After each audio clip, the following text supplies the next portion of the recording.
13 years ago, I was sitting at a business conference here in Montreal, and I was sitting next to a researcher where I had asked her what kind of research she was doing. And she said to me that she was researching obesity in children.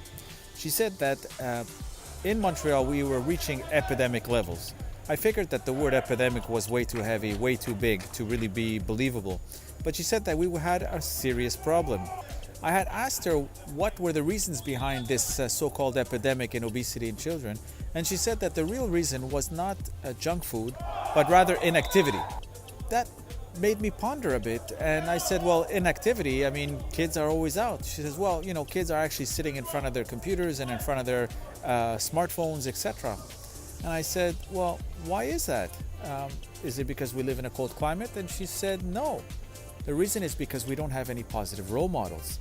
I found that strange, given so many great players are out there where we watch all the time.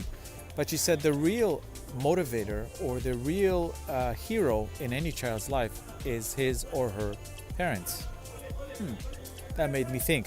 That means you had to get parents off their chairs, away from their computers, and onto a field in order to set the right example. That's how corporate soccer started.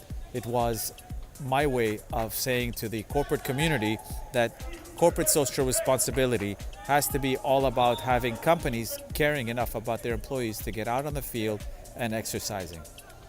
Welcome to the Canadian Corporate Soccer League.